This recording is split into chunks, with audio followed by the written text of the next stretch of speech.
మూడు సమీకరణాలు ఇచ్చాడు, అండ్ మూడు సమీకరణాలు ఇచ్చాడు, మూడు ఈక్వేషన్స్ ఇచ్చాడు. ఏది సాటిస్ఫై అవుతుంది అని అన్నాడు. ఏది సాటిస్ఫై అవుతుంది చూద్దాం. ఏదో ఒక ఈక్వేషన్ తీసుకొని చూద్దాం sir. 5x minus 3y plus 5z is equivalent to 22. 5x 5 into minus 5 minus 25 minus 3y minus 3 into 3 minus 9 z ఏమవుతుంది రైట్ 7 into minus 8 minus 56 చాలా ఎక్కువ వాల్యూ అవుతుంది సార్. ఇదైతే కాదు. Second one B x 5 5s are 25 minus 3 into y minus 8 z ఏమో 8 so ఇదేమవుతుంది 25 plus 24 plus 56 ఈ value కూడా చాలా పెద్దగా అవుతుంది. ఇది కూడా కాదు. థర్డ్ చూద్దాం. x is minus 5 substitute first equation లో చేస్తే minus 5 into 5 minus 25 second minus 3y minus 3 into 3 minus 9 third 7 into 8 56 minus 34 ఎంత వచ్చింది సార్ 22 ఫోర్త్ ఈక్వేషన్ కూడా చూద్దాం. సపోజ్ గా అది సాటిస్ఫై అవుతే మనము రెండో ఈక్వేషన్ ఫోర్త్ ఈక్వేషన్ చూడాలి. ఇది ఫోర్త్ -5 into 5 minus 25 ఇది +9 ఇదేమో 56 ఇది కాట్లేదు. అంటే ఏబిసిడి ఈక్వేషన్ సాటిస్ఫై చెయ్యట్లేదు. కాబట్టి ఈ క్వశ్చన్ కి ఆన్సర్ ఎంత x equivalent to -5 y is equivalent to 3 z equivalent to 8 x -5 y 3 z 8. అందరికీ లాజిక్ అర్థమైంది కదా సార్. ఆన్సర్ లో ఉన్న వాల్యూలను తీసుకొని క్వశ్చన్ లో సబ్స్టిట్యూట్ చేసుకోండి. ఏది అన్ని ఈక్వేషన్లు ఒకసారి సెకండ్ అండ్ థర్డ్ కూడా చూద్దాం. 3 into -5 ఎంత -15 -5 into 3 ఇది -15 -2z ఇది -16 -30 -16 ఎంత సార్ -46. రైట్ హ్యాండ్ సైడ్ ఎంత ఇచ్చారు -46. ఈ వాల్యూలు ఈక్వేషన్ లో సబ్స్టిట్యూట్ చేసుకోండి. అందరికీ లాజిక్ క్లియర్ గా అర్థమైంది అనుకుంటా. 8th one the solution of the following equations. నవ్వు ఇక్కడ చూడండి sir 5x plus 4y minus 8z మళ్ళీ మూడు ఈక్వేషన్లు ఇచ్చాడు, మూడు వాల్యూస్ ఆఫ్ z ఇచ్చాడు. సో కాబట్టి మనము రైట్ ఏదో ఒక ఈక్వేషన్ సబ్స్టిట్యూట్ చేసుకుందాం. 2x plus 3y 2 1s are 2 plus 3 1s are 3 minus 4 into -1 2 plus 3 plus 4 ఇదంతా 9 ఇది కాదు. ఫోర్త్ వాల్యూ అయితే మనకు సబ్స్టిట్యూట్ చేసుకుంటే ఆన్సర్ రావట్లేదు. 2 1s are 2 3 into -1 -3 -4 into z 2 -7 ఇది కూడా కాదు. థర్డ్ సబ్స్టిట్యూట్ చేసుకుంటే x 1 y 1 z 1 2 plus 3 5 5 minus 4 1 కాబట్టి దీనికి 1 వచ్చింది. ఎస్ ఏ చూస్తే 2 into -1 -2 -2 plus 3 1 1 minus 4 -3 కానే కాదు. అంటే ఏ సబ్స్టిట్యూట్ చేస్తే రావట్లేదు, సి సబ్స్టిట్యూట్ చేస్తే రావట్లేదు, డి సబ్స్టిట్యూట్ చేస్తే రావట్లేదు. ఏ వాల్యూ సబ్స్టిట్యూట్ చేస్తే మనకు ఆన్సర్ వస్తుంది, బి సబ్స్టిట్యూట్ చేస్తే ఆన్సర్ వస్తుంది.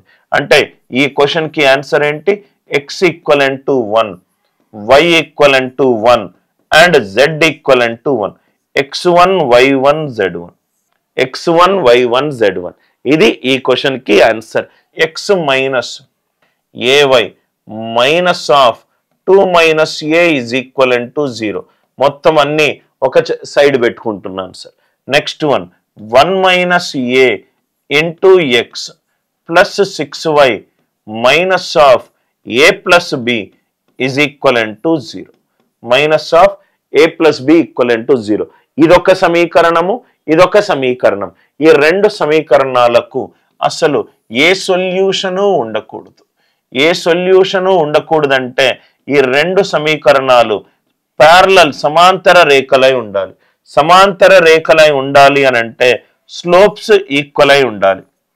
స్లోప్స్ ఈక్వల్ అయి ఉండాలి. స్లోప్స్ ఈక్వల్ అయి ఉండాలి. స్లోప్ కండిషన్ ఏంటి sir? a1 by a2 is equivalent to b1 by b2. ఇది చేసుకుంటే చాలు. a1 by a2 is equivalent to b1 by b2. So a1 by a2 అంటే x కు ముందున్న value 1. 1 by 1 minus a is equivalent to minus a by 6. Minus a by 6. Are you all with me? ఇక్కడ మనము ఏం చేద్దామంటే ఒకసారి answer option substitute చేసుకొని చూద్దాం. First option a equivalent to 3 substitute చేసుకుంటే 1 by 1 minus 3 minus 2. ఇదేమవుతుంది minus 3 by 6. అంటే ఇది minus 1 by 2, ఇది కూడా minus 1 by 2. కాబట్టి ఈ క్వశ్చన్కి ఆన్సర్ ఎంత? a equivalent to 3 కావాలి. a equivalent to 3 కావాలి. So a equivalent to 3 option C option డిలో లేదు. క్వశ్చన్లో ఏమన్నాడు? a అన్నాడు మరియు b అన్నాడు. b అన్నాడు అంటే ఇంకోటి minus a by 6 not equivalent to b value minus of 2 minus a minus of 2 minus a divided by minus of a plus b. Condition ఏంటి సార్? నో సొల్యూషన్ కి కండిషన్ ఏంటి? a1 by a2 is equivalent to b1 by b2 not equivalent to c1 by c2 not equivalent to c1 by c2. ఇది condition. No solution రావాలంటే condition ఏంటి sir? a1 by a2 is equivalent to b1 by b2 not equivalent to c1 by c2. నాకు a ఎంత వచ్చింది value? 3 వచ్చింది. అంటే minus 3 by 6 not equivalent to minus of 2 minus 3 divided by minus of 3 plus b. అంటే minus 1 by 2 not equivalent to 2 minus 3 ఎంత? Minus 1. Minus into minus plus divided by minus of 3 plus b. Minus into minus plus 3 plus b not equivalent to 2. అంటే b not equivalent to minus 1. b not equivalent to minus 1. Are you all with me? రెండు సమాంతర రేఖలు ఉన్నప్పుడే మనకు no solution వస్తుంది. No solution ఉన్నప్పుడు condition ఏంటి sir? a1 by a2 is equivalent to b1 by b2 is not equivalent to c1 by c2 is not equivalent to c1 by c2. అంటే ఇక్కడ నాకు a equivalent to 3 వచ్చింది, ఇక్కడ నాకు b not equivalent to minus 1 వచ్చింది. a equivalent to 3 and b not equivalent to minus 1. b not equivalent to minus 1. అందరికీ ఈ logic clear గా అర్థమైందా? For what value has no solution. No solution రావాలి అని అంటే నో సొల్యూషన్ అంటే దాని అర్థం ఏంటి సార్? ఆ రెండు సరళ రేఖలు ప్యారలల్ లైన్స్ అయి ఉండాలి, సమాంతర రేఖలై ఉండాలి. ఇది ప్యారలల్ లైన్స్ కి సింబల్ సార్. ప్యారలల్ లైన్స్ సమాంతర రేఖలై ఉండాలి, సమాంతర రేఖలు అయి ఉండాలి.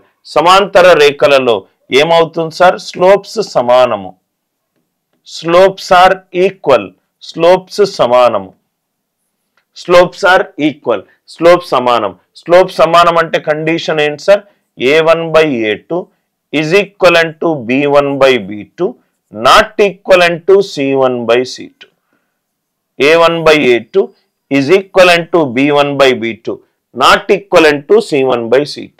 అంటే kx minus 15y plus 7 is equivalent to 0. ఇది ఒక equation. Next the 7x minus 21y minus 19 is equivalent to 0. ఇది రెండో ఈక్వేషన్. నో సొల్యూషన్ కాబట్టి కండిషన్ ఎగ్జిక్యూట్ చేసుకున్నాను. k by 7 is equivalent to minus 15 by minus 21 not equivalent to c1 by c2 7 by minus 19. అంటే k by 7 is equivalent to 15 by 21. 3 5s are 3 7s are 7 7 cancel అయిపోతే ఏ value of k కి ఈ రెండు equations సమాంతర రేఖలు అయ్యాయి. k equivalent to 5 కి సమాంతర ఈక్వేషన్స్ అయినప్పుడు మాత్రమే మనకు నో సొల్యూషన్స్ వస్తుంది, నో సొల్యూషన్స్ వస్తుంది. అంటే ఆన్సర్ ఎంత? a1 by a2 is equivalent to b1 by b2 not equivalent to c1 by c2. ఈ కండిషన్ చేస్తే నాకు ఆన్సర్ కే ఈక్వలెంట్ టు 5 వచ్చింది.